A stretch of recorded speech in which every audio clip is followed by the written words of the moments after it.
o'clock on the East Coast, and this is the Death Chicks. I am Patty Burgess, one of your Death Chicks, and we're so excited that you're here today. And we also have Misty, if you want to wave over there.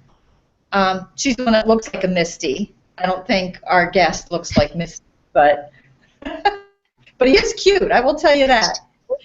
Anyway, let me share with you a little bit about what this show is all about. First of all, Misty and I came together because we wanted a safe place where people could come if they were so inclined to talk about death, dying, grief, and loss, to talk about it, everything from it being quite sacred and also quite silly. And we have found that we do a lot of laughing on this show, or at least maybe we're getting there a little bit more on this show, because Misty and I do a lot of laughing behind the scenes, and we want to bring that forth because there is amazing things to be learned when it comes to death, dying, grief, and loss, and we're here to share all of that with you as much as we can by bringing guests and resources to this show. The other reason we came together is because we found that many people weren't really even talking about this topic. It was sort of taboo, and we want to bring a little bit of light to this topic. So we welcome you, and we're thrilled you're here, and let's get going. Misty? Yay. Thanks, Patty. Today our guest is Leigh Britton. I can't remember, Terry, how we connected. It was some Google connection. But I do remember a game show introduction. That was kind of fun. So, and then we started chatting, and then Terry shared with me his personal experience with death, and that he was all prepared to die because of his terminal illness diagnosis, and then they found a cure. So this was like a real awakening, and he said it kind of was this big brain shift that suddenly he had to think of how what he was going to do with the rest of his life. He was all ready to die, and along came the cure. So I found that very fascinating. And he's with us today, and I'm looking forward to jumping right in. So welcome, Terry. Yeah, good to be here. Very good to be here. Yeah, you summed it up pretty much. Well, welcome to the show, folks. All right. Well. Yeah, my experience is I had hepatitis C is what I had. That was the terminal illness. And they couldn't even test for it till, 91 really, when the test became public. They invented the test in 89 and began screening and being able to test for it in 91. But there was only one lab in California even doing the testing. So 91 was when I happened to come down with debilitating symptoms and super fatigue, what do they call it?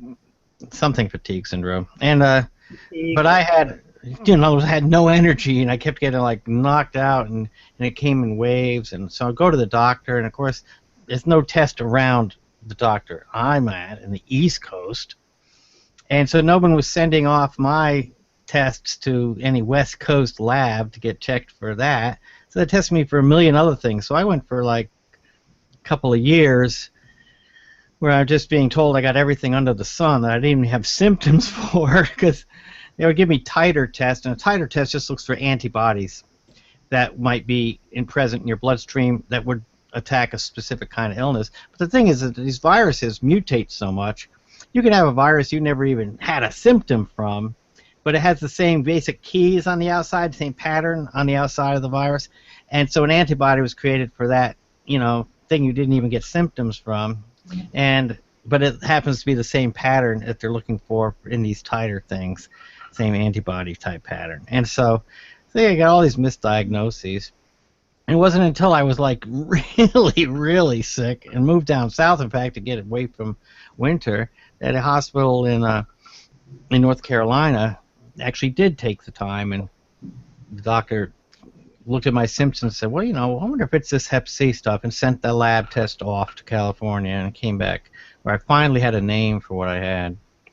So that was actually a huge relief, because here I am really, really in bad situation with no energy, really weak as all get out.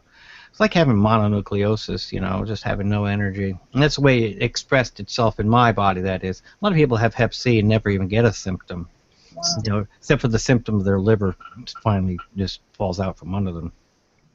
I'm actually kind of lucky I had early warning signs in that I had some symptoms.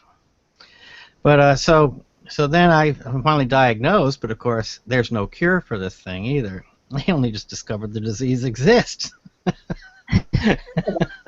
Bittersweet. I mean, getting one thing to get a diagnosis because you think, oh, finally, maybe at least now we know what this thing is and what to do about it, but then no cure, my gosh. Yeah, so it was a little bit of a stunner. But so I went for 3 years pretty much bedridden and getting weaker and weaker, and having waves where I'd have with Hep C, I would get a high wave and then a peak that would last a period of time, and then a valley, and the valleys were lasting longer and longer, the peaks were lasting shorter and shorter, where I would have energy and then have no energy. And so I wound up in bed a lot. Terry, just to back up a second, like, were you working at the time when this first started to come on? When it first started coming on, yeah. I actually held 2 jobs. And was running a dance program for the high school students in my town, teaching them how to do dances to learn business. It was a pilot for a junior achievement program that switched from the manufacturing model to an entertainment industry model, and they would learn business techniques by doing their own dances. And later, I had to actually leave town just as junior achievement picked it up and took off with it. And that's when I had to leave because winter was upon me and I had no energy and really couldn't work the same kind of work, and I had to get the heck out of winters. So, do you have family, or did you have support at the time, or? Tell the truth, didn't have that much support. We didn't have a name for the disease when I left Connecticut. We didn't know what I had. I think half of the people that I knew thought it was psychosomatic. It's interesting that you mentioned Connecticut, and the only reason I bring that up is because I was recently diagnosed with Lyme disease, although when I say recently, I've gone through the treatment, which is miserable, really miserable. I don't know whether it's the treatment or the disease that'll kill you. But when I hear Connecticut, and apparently Lyme, Connecticut is where this started. Yep. At the time that they didn't, with same thing with Lyme disease and Hep C, I'm sure there were symptoms, odd symptoms. Did they do any testing for that too at the time? Yeah, they tested me for Lyme, and they tested for cytomegalovirus and Epstein-Barr and all kinds of stuff I didn't have. Oh my God. And I didn't even have symptoms of cytomegalos. I don't know why they wouldn't test. That was their strongest suit. Was you probably have cytomegalo, but I don't have any symptoms of it. Right. Well. Yeah. Well. Yeah. I'm sorry. Sorry. Go ahead. Go ahead. But the Lyme disease thing started with the deer mice in Lyme, Connecticut, and terrible situation. My sister had it because she's an outdoors worker, horticulturist. She got bit, and she went through that therapy stuff too. And you just never feel like you really get over that, from what I hear. I think it's probably very prevalent in many of the symptoms that people have, ranging from very mild to very big and noticeable symptoms. It can be so mistaken for a zillion other things, which yeah, that's the problem, is getting the correct diagnosis and getting it where it's early enough to get it treated. And what's even sadder is that medical care, traditional medical care, only has so many options. And if there's a noticeable pathology, then they can do something. But if it's functional, like it was in your situation, where you might not have been testing for a bunch of different things until they came to Hep C, there's not a lot of answers and not a lot of hope at the time, I'm sure. Well, I was definitely starting to get a bit upset. Plus it had a physiological disease. It messed with my body chemistry, and I was having trouble. I wasn't just having trouble with blood sugar. My serotonin levels were low. I was having depression, and it was really rough. And then I wound up, at a like a convalescent home for anybody that was on Social Security. could live there, basically, because the city of Winston-Salem, North Carolina, didn't want to have to build a separate facility for Social Security disability people. They clumped us together with the elderly, which I loved, because I loved living with the elderly folks. And I had a lot of great friends there. Not a single one of them is alive today, of course. They were all really old already. We're a breath of fresh air to them.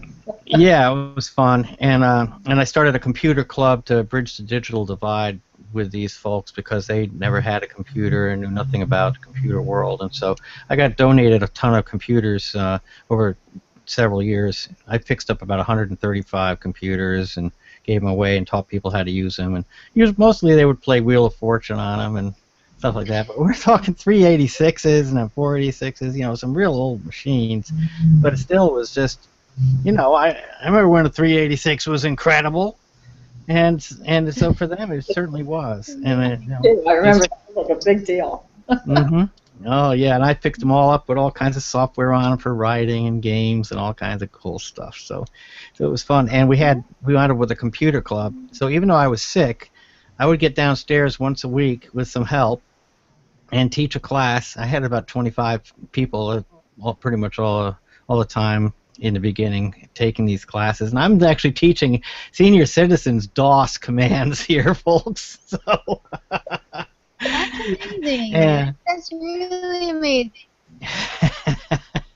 So, and then I became like the computer fix-it guy to keep everybody's computers working, and when someone's computer would die, I would get them another one. And but that kept me active. But I'd really completely consigned to the fact that I was in my last years, and this was 1994 that I moved into that building, and I was there for 15 years. So, I became kind of a regular hero of the place. Even after I got cured, they wouldn't let me leave because I was at the computer club and everything, and I was part of that community. 200 people in that building. You build a life there, and now it's like you're feeling good. It's like, no, you must stay. That they must have tried to hold you prisoner or something. Yeah, they wouldn't let me leave. They said, no, you're not going anywhere. And so it was great, because even after I got cured, I was still there. Even after I became a college professor, I still lived there. And so it was great, because I was one of their own, and yet I'd managed to land on my feet and get out of it. So in that way, I probably was something of a symbol, too, of hope for the other people who are on disability. Because it was about half and half disabled and half senior citizens at that point. So Yeah, that's really amazing. And I guess I just see the light and the hope in this darkness, diagnosed with a terminal illness. And it's almost like you were needed in this place, and here you went and resigned to your new life and your forthcoming death, and then you end up being such a blessing to all the people around, and a kind of a beacon of light. And my thing is that there's always a blessing within the bitter, within the darkness that comes across our path. There's always another reason or a spark of light in there. So I love the story. Yeah, and so what happened? So here you are, and how did you release, and how did you move on and say goodbye, and are you still in contact with them? Oh no, I haven't been in contact with most of the people there. Most of them aren't around anymore, and so yeah. I mean, when I graduated the college from 2001, break in. If you tried to go back now, they'd be like, "Who is this guy?" Yeah, who is this guy? When I graduated with honors at the community college, and I had the largest peanut gallery, the cheering squad of anybody graduating, and they were all over the age of 75. So when I went up to get my diploma, this incredibly raucous, huge group stands up and is cheering me. all pretty much octogenarians. Oh my gosh, that's great. Funny. That turned some heads. Everybody's going, "What the heck? How does he have all these elderly folks in the audience here?" But yeah, none of them are still around. So. Yeah. Well, I kind of sense you're gathering a cheerleading squad here on Google. So you're still doing your thing. Love it. Way to go. Yeah. But what happened was, I had faced the dying thing, and I learned over 3 years in bed. You get lots of time to getting ready for this situation and finally accept your mortality. I remember the day I was crossing the street and it totally hit me with a slam. The mortality thing was truly there. Because I am a Buddhist who lived at a Tibetan monastery for 2 years. I did all the meditation. A big focus of Buddhism is on dying and dying properly. Okay, so that you can reincarnate to a better life and help more people. So, at least that's the flavor of the Tibetan Buddhism type of thing that I was involved in, and yet I was no way prepared for actually doing it. The concept is good, but actually a little dicey, right? Yeah, it's like, oh, wait a minute, so I really do die. Oh. It's so funny, Terry. Two things strike me as you're telling this story. Either you've told the story a lot. It's not that you don't have emotion in it, but you tell the story as if you were talking about having, lunch with a friend. And in some ways, I think that's glorious because, this is the fabric and the tapestry, a very rich tapestry of your life. But you tell it very sort of matter-of-factly, like, well, that's what was happening. Yep, I was there for 15 years. I mean, wow. And the other thing I wanted to mention, maybe you can say a little bit about that. What we usually do is ask for bios for people who are going to come onto the show. And Terry sent his over, and he says, my death bio is, and then he goes on to write. And I love that. It's like, your death bio. Like everybody, believe it or not, probably has a death bio. Yours just came up a little bit sooner than most and shared this. So I think when we all give a death bio, it might make us think a little bit more about this thing called death, like you did, and you're getting ready to share with us about the reality setting in. So. Oh, yes. It's like one of those things that you just finally, when it really is facing you, and that you suddenly realize you truly are mortal and you truly are going to cross over into another dimension somehow, but this is not going to be forever. And so, yeah, facing one's mortality is something I don't think we do. Like I said, I lived 2 years thinking about it and contemplating it, and it being a point of discussion, the leverage point off of which all these teachings came. And the Four Noble Truths, is a major part is the fact that that nothing lasts forever. And yet, actually facing it in your own life, I don't think comes naturally, maybe, until it's actually in your face. So when it finally did hit, that was like, whoa. Well, okay. Well, it's not like I haven't been living in preparation, readying myself to accept this, and it's not like I got all blue about it when by the time I got to the other side of the street, because I was in the middle of 4th Street when it hit me. Oh gosh. But it was more that it kind of settled me into just a realization. It sunk me deeper into living in the present is what it did, and I really realized I'd been living in the past and in the future, just like that's how we do it. That's how people like most of us do.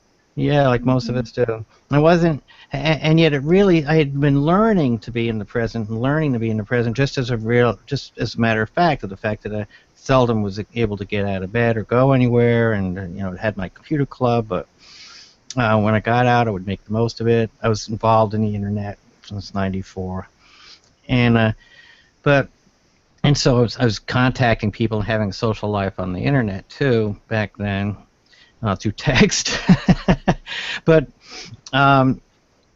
nonetheless, it really hit me, brought me up to that point where once that happened, once I really understood my mortality, it became all about the present, just instantaneously. It was like effortless to be in the present after that point. And but when you're totally in the present, then you're going to die anyway. The whole future planning thing, it had already been fading and fading and fading. Because I knew what's the use of having big goals and plans? Just be in the present, help people do what you can do today. And the whole thing of living in the past, I'd already gone through all of my little things of forgiveness of people and realizing they'd done the best they could do at the time and all that kind of good positive thinking. And but it hadn't finally flattened to me being in the present till that day I crossed the street and hit my mortality realization. And then from that moment on, it was really easy to stay in the present. But the curious thing about really being in the present and not doing the future thing anymore is that when I was cured, I had no idea how to do the future anymore. And Terry, people would probably pay you to learn that, because a lot of people today are really trying to focus on the present. So you could probably sell that one and market it. I know you're a marketing expert. Oh, that's true. So let's hear some more about that. Bottle it. Selling the present now. Selling the present soon. Very good. So up to that point, I'd been putting off doing any kind of cure because there was only one cure even being attempted, and that was interferon, and it wasn't working. They were trying to claim a 14% success rate, 7% at best, and that's so below the placebo effect that the 7% possibly were misdiagnoses anyway. And so I was putting it off going in for the thing, but finally my doctor said, look, you are at not just the 11th hour, it's 11:50. You wait another week and you won't be eligible for any therapy program. And so I went in and started the whole process to get the what do they call that when they do something, or they put a needle in you and get a it's like an autopsy. I forget what they get, biopsy. Do the biopsy. It's and like an autopsy. That would be a little too late. Yeah, autopsy was too soon. I knew that wasn't yet. They didn't do the autopsy. But yeah, biopsy. Where they make sure, see what your count is by actually counting the viral particles. And so I had this amazing 2 million particles per cubic milliliter. That's the amount of blood on the head of a pin had 2 million viral particles of hepatitis C in that much space. Unreal. So I'm going, well, that seems rather high. And can we count them again? No, I didn't do anything. But, did you feel like brain function was still happening? Because ultimately systems were going to start to shut down. And yes, I was facing an icky death. Believe me, liver death is really, really gross. You ooze and all this disgusting stuff, and it's very uncomfortable. Sure didn't want to have to go through that. It's like, oh my gosh. But I was facing the fact that it might have to. It's inevitable. So the doctor talked about end of life at this point. And did you feel like you were in good hands with this particular doctor? Because it sounds like you had gone to different doctors and tried to... Well, the doctor I had at the community health place was the head of the clinic. And so I had a lot of trust in him. He was a very well-respected man. Dr. Valez is his name. And he was a really, really great guy, and he understood how much of it, of my situation also involved, having to deal with the pressure of it, depression being there too. But he was so great. He was a really good counselor and a wonderful man. But he finally said, you really can't put it off anymore. You have to get this therapy. You have to initiate some kind of therapy. And since it still was the only therapy was the interferon, well, I just finally conceded, okay, well, I'll go get it started. So we get the biopsy, and then the day I walk in to the hospital to get started, I walked in, and the representative from Schering-Plough Pharmaceutical, now owned by Merck, the representative with his big bag of stuff, was walking out. I literally passed him in the door. They had just released from clinical trials a combination therapy that included ribavirin with the interferon. And it just literally, that moment, it became available to the hospital as I was walking in. That's amazing. So I waited just long enough, as it turned out. At the very last minute. So it was like 11:50 indeed. Absolutely. But that's Really? what time. 1159 and Yeah, 2 but that's million what. on the head of a needle. Like, Hmm. what is And so, amazing? Well, I so feel. the Go ahead. doctor Go said on. Go on. normally they make everybody go through the interferon therapy, but he didn't care. He was finishing his internship. And the doctor I was seeing at the gastroenterology clinic, he's just about finished his internship, his residency period, was moving on, and he said, "I'm not making you wait this 2 years. I'm putting you right on this thing. You know, you're not going because they would basically make you fail at the interferon before they would give you the next type of therapy." He said, "I'm not making you do that. You're getting on this therapy now." And it just turned out very good. And ribavirin's curious because it's just a chemical that our cells spew clouds of if there's a virus around. They don't know why, but the Schering Plough guy said, well, this is such an easy thing to make and synthesize. Let's just make it into a pill and increase the amount of the cloud, combo it with the therapy, with the interferon. Bring down the rain. Yeah, just like, and it worked. Amazing. It worked. It from that 7% up to 48%, and I'm one of the lucky 48%. And it's possible the other could have been successful if they hadn't dropped out of the program, because many people would start it, and they would quit because of the side effects. And at my hospital, I was the only success they had. Everybody else in their program dropped the therapy before finishing it, and from side effects. And all the side effects came about from dehydration. They simply had to drink 1.5 gallons of water a day, like I was doing. And it said right in the instructions to do it, and I'm a good instruction follower. And drink that 1.5 gallons a day, and they would not have had any side effects. But they say Americans would rather die than drink water. At least they used to. And so they wound up with nobody succeeding in their program, and because they wouldn't drink the water and quit the program. That's so tragic. It is so tragic. Yeah. Now water's more Here prevalent. So thankfully, the last 5-6 years, you see water has taken this huge increase of acceptance for hydration. The word hydration is like common parlance today, but back in 2000, it still wasn't. Amazing. But so anyway, so I did that cure and wound up getting cured. It took 1.5 years. Well, I see we have a question from Scott that I'd like to bring up. So he's wondering, and I just want to acknowledge our guest too, Marcus. Great to see you. He's a regular. It always amazes me. Like I look on our show and I see there was like 20-some people watching, and I'm just amazed at that. So thank you all. Sheila Strover's here. Missy J. Rain Dowell. Yay, thank you, Rain. She's a great help. Ron's here. Snaberger. So try one. Mark Baris. So there's some new faces. And Julie's here. She was on our show last week, or I think it was last week or the week before. And so I just Jeffrey Dodd. Thanks to everyone who's here, and we really appreciate your presence and joining us and being part of the conversation that many people don't have.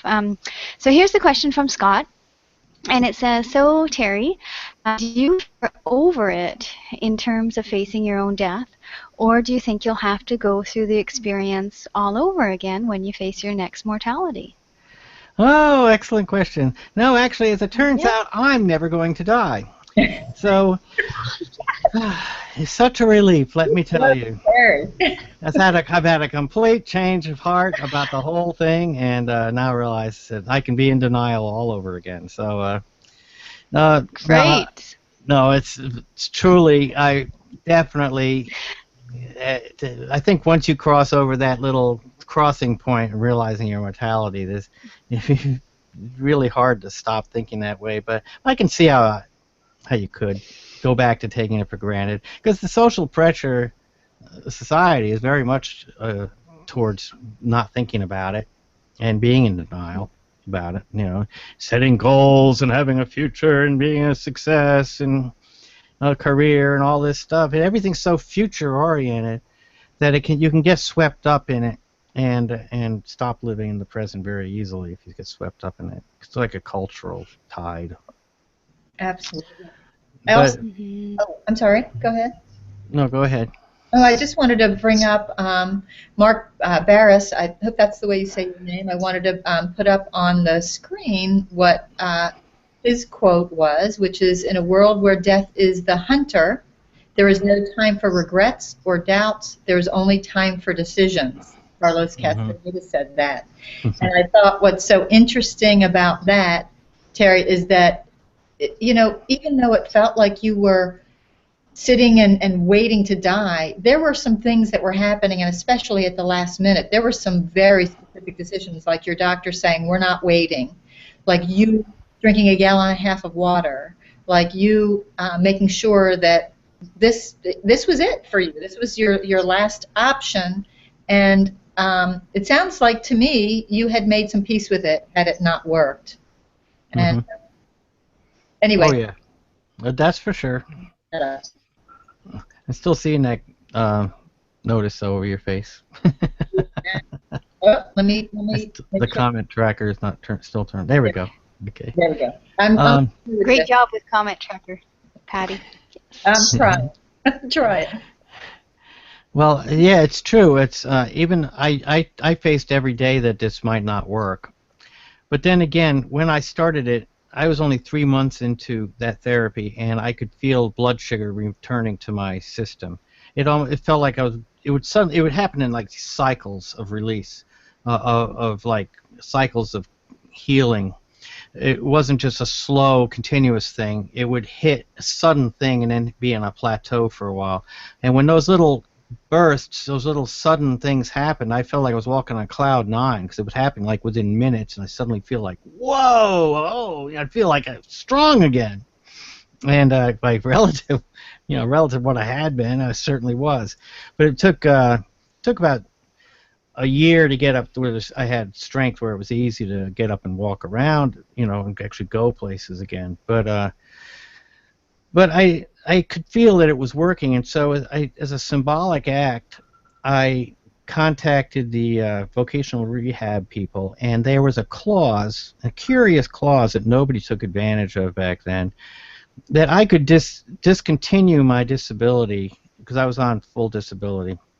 I could discontinue and go on voc rehab, but I would still receive disability as long as I was in school and actively working towards, improving. So it was used as a segue for people that were getting cured, and no one seemed to know about it at all. And so I went for that program and enrolled at the college as a symbolic act that this was going to work.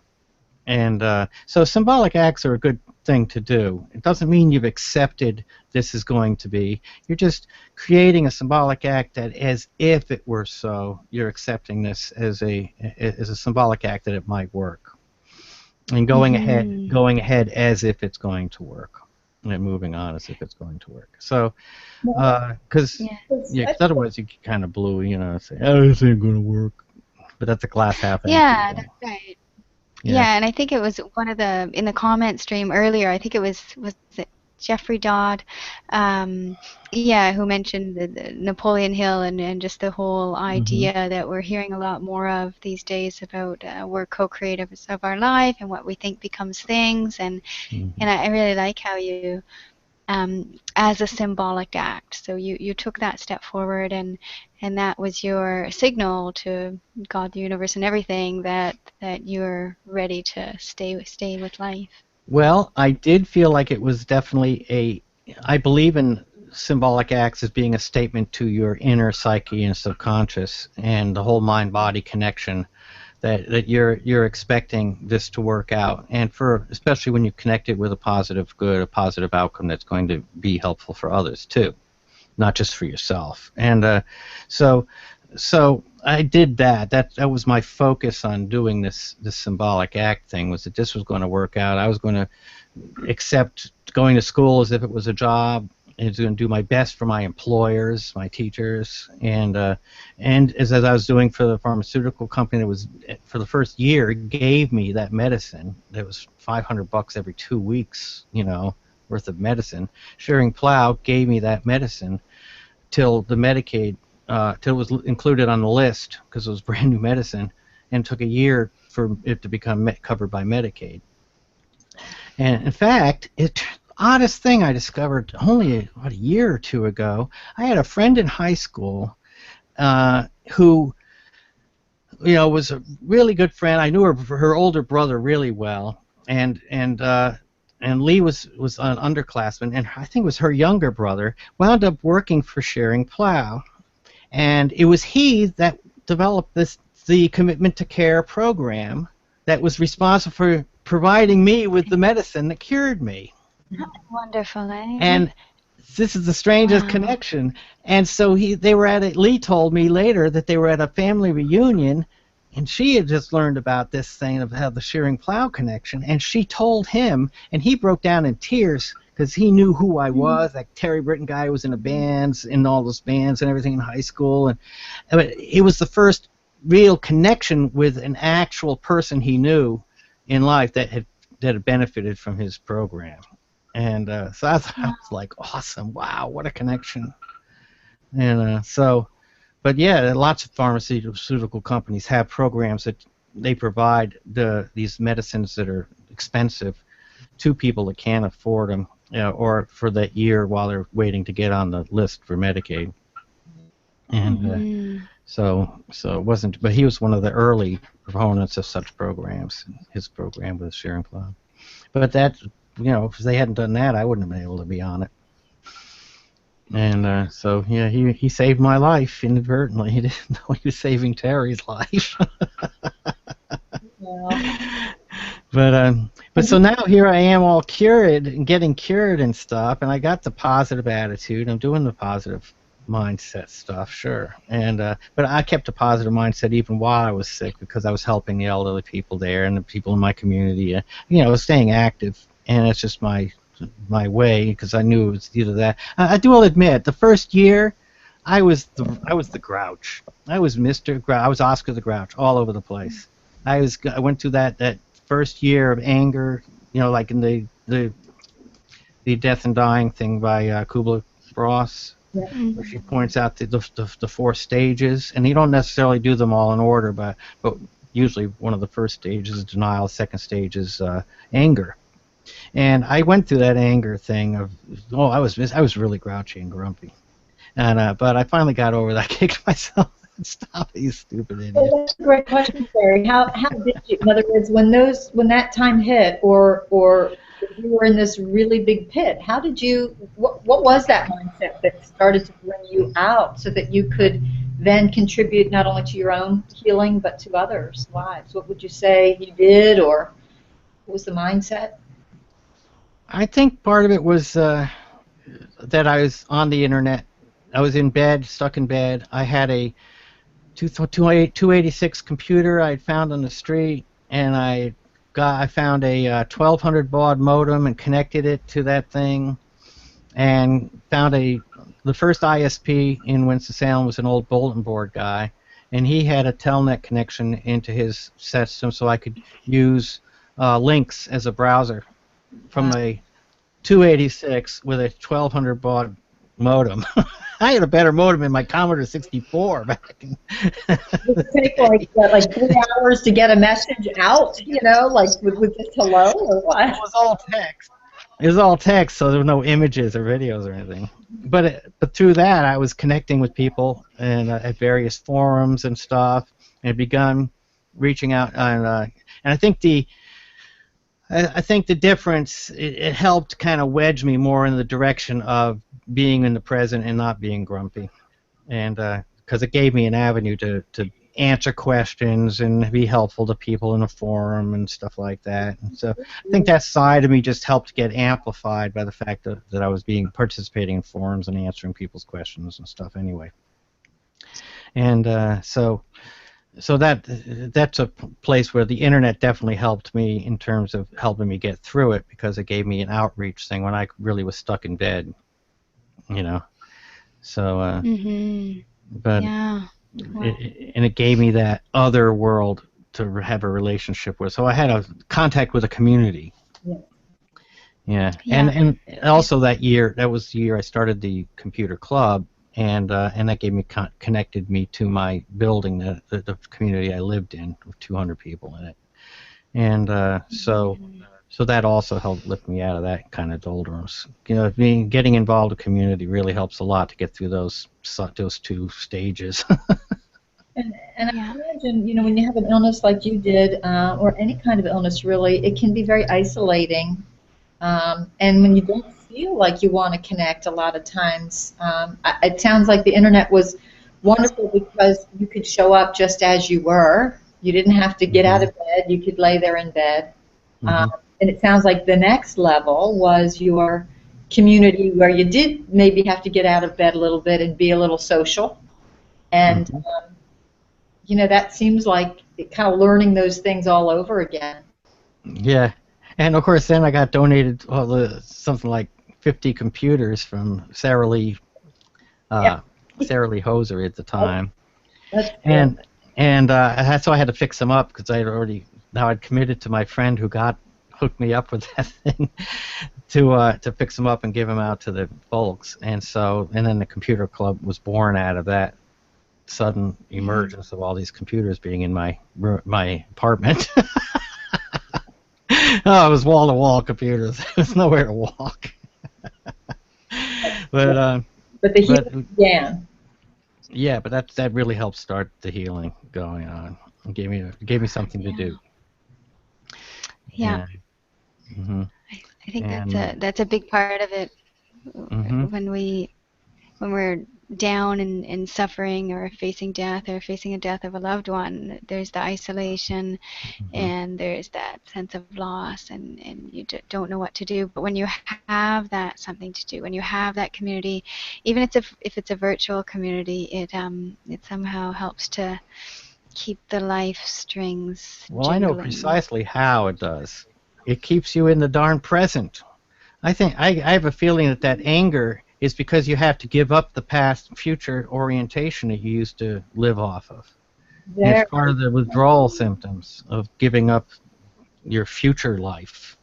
So you're pissed off because all these plans I had and aspirations. I was going to do this and that and the other thing, and now that's not going to happen, and so you're mad. John Lennon said, "What is it? Life is what happens when you're making other plans." When you're making other plans, yeah. And so now I stopped making plans. I finally figured that out. Be in the present, enjoy life, enjoy my communities online and in real life, and get into that. But then suddenly the transition happened where I got cured, graduated college, and they hired me as a professor eventually. Teaching the same course I was teaching. And so I was now out in the world, I'm teaching and stuff, I'm helping other people. Everything changed completely, but I still really hadn't learned how to have goals. I was pretty much floating along. Remember, this was just a symbolic act originally that I even went back to college. It was just a symbolic act that things were going to work out okay. It really had no aspiration to become a college professor attached to it at all. I was just going to do a good job and be a good student maybe go for getting A's. It was about as far as it went. Wow. And but then that wound up resulting in me getting a professorship and stuff like that. But I still I did enjoy it. But I tell you the truth, because all that really all just kind of grew out of this symbolic act thing. I hadn't gotten in touch with, so now, this all just happened, but what's this got to do with what I want to be when I grow up? Right. And so I had to really get back into thinking, well, what's really me? What's in touch with things that I really love doing? And that took a while to still, mature. I would say, even though it took 3 years to really get into a point where I had graduated and school was no longer just getting to school and getting it done. That's very much being in the present. and then the professorship, which was still being very much in the present, was handling the day-to-day of teaching a pretty full course load. And I was a full-time 12-monther. I taught summer sessions too, so I was busy all year. And but but still, getting in touch with the other aspects of things that I could do in growing, and letting my thoughts grow out and be larger, weren't quite there yet, and getting in touch with the types of work I'd like to do. So I learned programming and left the professorship and learned programming and started thinking about the net much more seriously and the potential it had. So that's still going on, but now I have aspirations. I don't call them goals the same, but aspirations they're bigger to me. Aspirations just want to do good for humanity type aspirations, for the planet, for people, and for us make a profit too. You know, So, that's so interesting. And also, I wanted to mention that we have another question. Actually, I think it's, again, Scott Scowcraft. I'm sorry, Scott. I apologize. I think I just butchered your name. Scott Scowcroft. I apologize. I'm familiar with this, but I want to make sure that I practice on my comment tracker. And Scott, speaking of sort of the things where you were heading, Terry, and the kinds of things you were considering doing in life, Scott says that you've mentioned numerous coincidences or serendipitous events in your story, and he's asking, is this unusual or usual in your overall life experiences? Like, I'm assuming, did these help inform what you were ultimately going to do, or in general, with your life experience? well, I mean, serendipity has been all through my life. I mean, I think Scott knows the story. I got into the school of the Museum of Fine Arts in Boston, one of the hardest art schools in the world to get into, as a non-visual student, as a sneak-in student. I snuck in at first. I was there 4 months before they caught me, but I was so prolific while I was there that they asked me to apply to be a full-time student. And a double-sized review board of 24 faculty had to vote on whether I would be allowed in. And so serendipity that I ran into the professor who would let me be a sneak-in student and write passes to the equipment for me. So serendipity, yeah, I would definitely say that's been in my life a lot. And I hear lots of stories like that. I have to ask, now I know some people who practice Buddhism and Buddhist training, and I'm wondering if you think there's a connection there with your time as a monk and spending that quiet time, and I'm wondering if that maybe opens up an unseen window to allow these serendipitous moments to come in, or if this is just something you have a natural affinity for, because I know it seems to happen more to some people than others. Well, serendipity is curious. You have to be really in touch with your passions, I think, to be able to latch on to when events are something to take advantage of, and because otherwise you'll miss them. You won't connect how this might be an important moment or something to act on, and because so yeah, it's good to know things that you're passionate about, so that your ears are open. A big part of why visualization works, and I was heavily involved in the human potential movement back in the early 80s, before it became like shamanism and all that stuff. But one of the things that was really strong was the act of visualizing what you wanted, making a strong picture in your mind to send a clear message to your subconscious. But the way that actually works, it's not magic. It's just that you've now prepared your mind to be more receptive and notice when events are happening that they're fulfilling of that visualization, that strong message that you gave your mind, or what it is you'd like to see happen. And it's a little different from necessarily having a goal. It's more like what an aspiration would be, I think. But that helps. I have had that because I've had a lot of interests all my life, and so that because of that, I think nothing to do with Buddhism directly, though Buddhism talks about that, but I think that's talked about everywhere.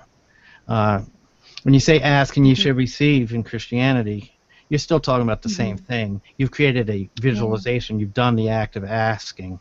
You know what it is you're looking for, and now you're more receptive. You're more keen to notice when opportunities arise that have something to do with your goals. and or aspirations. So. And isn't that part of the Yeah. key is not only the asking, but noticing when something shows up. And sometimes I think that's the part where it's easy to miss if you're not mindful, I guess is what you're talking about, is mindfulness. Well, mindful is usually, in Buddhism, it's usually talking more about being mindful of your own negative things. You know, when you're going in and being grumpy, for instance. And I managed to be grumpy for a year, even though I had plenty of mindfulness training. But About your grumpiness is what you were. But it's more that when you make those visualizations, you make those ideas of what you would like to happen.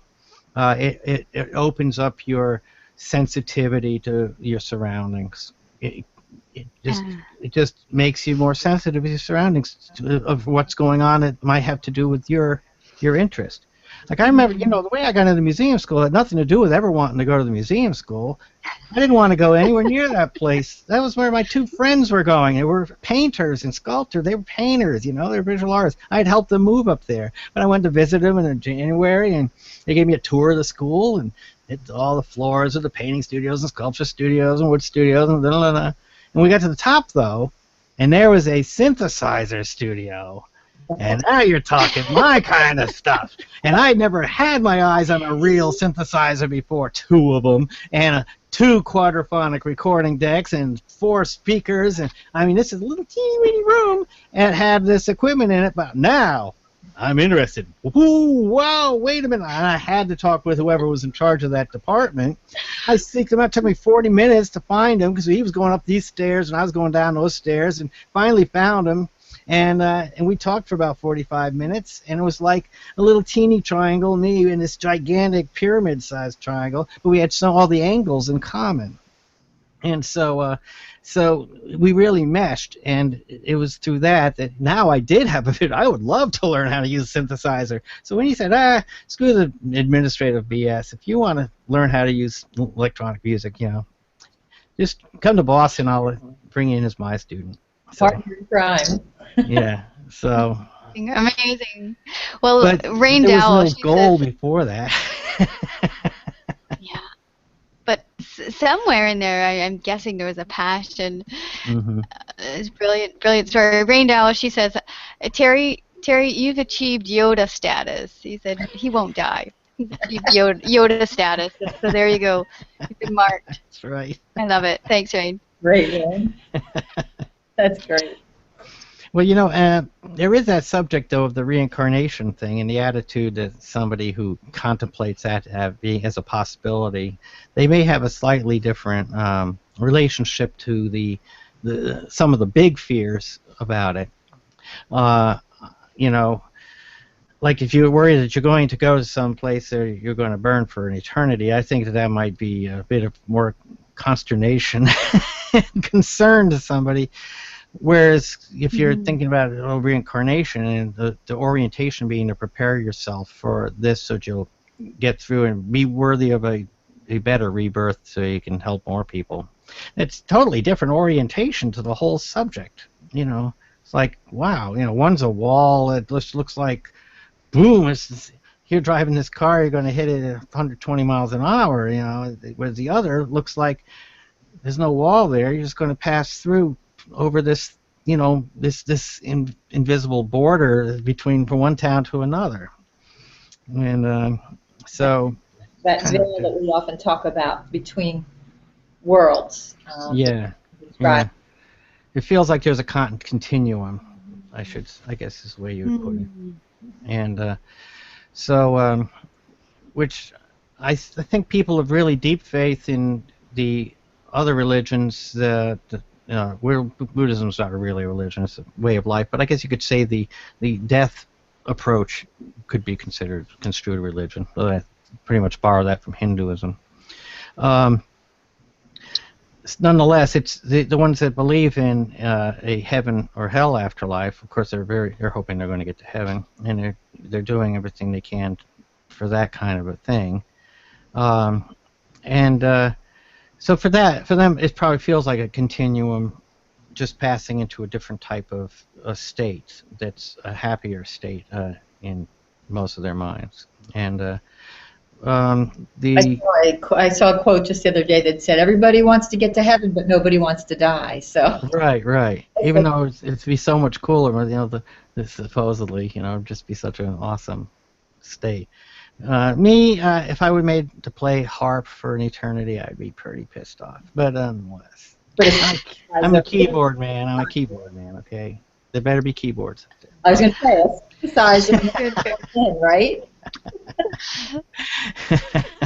But still, so that can change someone's approach. But still, even though you may reincarnate, you still don't want to die, and plus, there's that whole thing that we're all, I don't care where you're from, the cultural momentum is about that future, setting yourself up for your future and your career and what your goals are and all that kind of stuff. Now, I had to relearn having goals and setting up. And so it did pull me a little bit out of being a complete present time existence, like I used to be, in some ways. Not in many, but at least I did have to relearn how to have goals, at first it was even how to have the courage to have goals, because I kind of lost, this kind of pulled the rug out from under me, this experience where I didn't even trust life to necessarily give me the opportunity to fulfill any goals anymore. And I think that was part of that anger thing that I had that first year, is that you feel a little bit cheated that, well, what's this? I did all the right things. I had the goals. I had the great goals. I had cool goals. But, so then afterwards, I think I felt wary still. I think I had a strong impact of being wary of setting goals. And but now I'm a little more willing to set some goals but they're large, more to do with theme type goals. And this theme of my life is to do as much as I can to help other people, through technical means or opinions or influence, if I can have such a thing, and but to have it just be an overarching kind of a theme of helping, that keeps it out of the specifics and keeps me just more, but it still allows me to be mindful when I notice there's some specific thing I can do, some specific thing I can do today, right now, so that keeps me where you have the theme, but you're still allowed to stay in present time. So it's my happy medium. I really enjoy your use of alternate words as far as the aspirations instead of the goals, and within this, it's a kind of a theme, not something big and concrete and that has an end to it, but more of a value direction. And I'm really, really thankful that you've been able to join us. You have a wonderful, wonderful story, and I feel it's been a very rich conversation. Thanks. It's been wonderful. Pleasure to be here. To meet you. And what comes through in all of this is your humor, and that seems to be a thread that ran through. Hopefully it was there, maybe not as much around the grumpy year, but it's very infectious. I like to use a word that may not be a good one, but that humor is wonderful, and I know we thank you very, very much for sharing your story. You're welcome. It's a pleasure to be here. An honor to be here. All right. Well, we're honored to have you.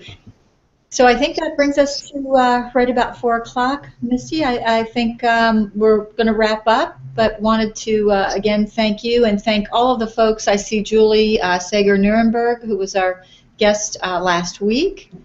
A lot of Rain, thank you so much, and Scott, Rain Dow, Scott, oh my gosh, Scowcroft, did I do better there? I apologize.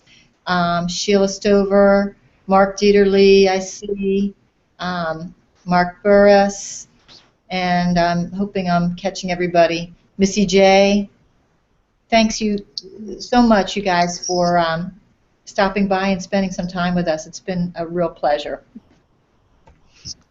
Wonderful. Julie says, she says, I have it on good authority.